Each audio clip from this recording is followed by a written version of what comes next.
So that's it, well done, you've done the course. So now you might be wondering, am I missing out on something? I'm hearing about all these courses where there's tons of functionalities, all this reporting and financing and the likes being explained. What I'm going to do? So let's have a look at other types of functionality that MS Project can have, and I am suggesting you do not use unless you are really, you really have to. For instance, the reporting. I mean, when you join a company, who's gonna be interested in your MS Project reporting? Who's gonna say, yes, the company has all these reports already in place, but there is this PM here, is doing his MS Project report, let's use his or her report. Very unlikely.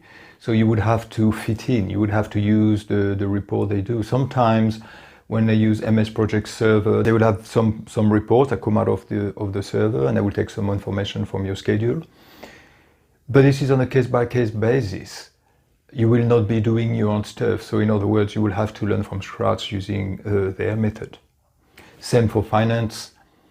I think that, you know, I think it's a terrible idea to manage your finance or even create your finance with MS Project, because you need to have every task on the schedule that is one, billable, and two, that would attract some cost unless you put zero cost and the likes, and it all becomes too complicated.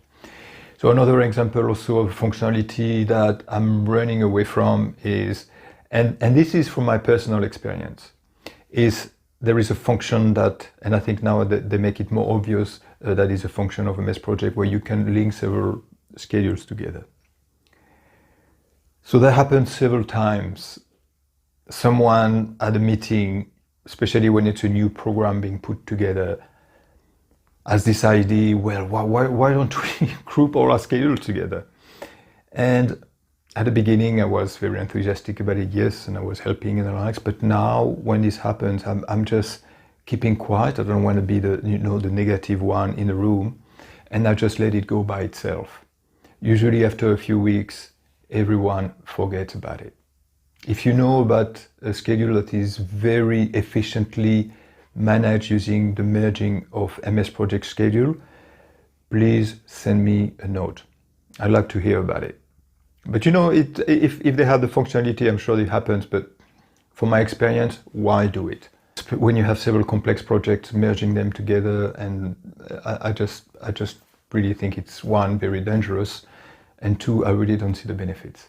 So that's it. So there's other functionalities like everything. The purpose of this schedule was for you to get started right from the start, forget everything else, take the first 6 steps. And you've noticed, I'm sure, that some of these steps are not even, you know, MS Project itself, they're more setting up. They are not creating the schedule itself. They are more, you know, some setups. Just use the basic stuff, make it perfect. You know, reduce the amount of things to be perfect, as Jack Dorsey, you know, says. It's one of my favorite quotes. You'll see it in if you take some other of my courses.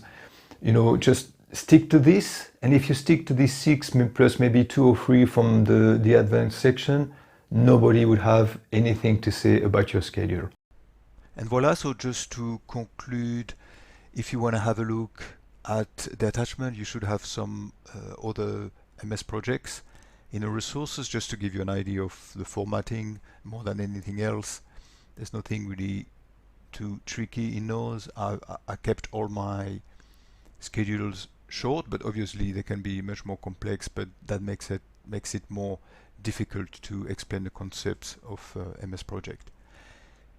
And finally, I'll leave you with that slide that's summarizing some of the things I believe we should be doing with MS Project. You don't have to, of course, but if you want to have a look at the bonus lecture, there is a shameless plug to my other course.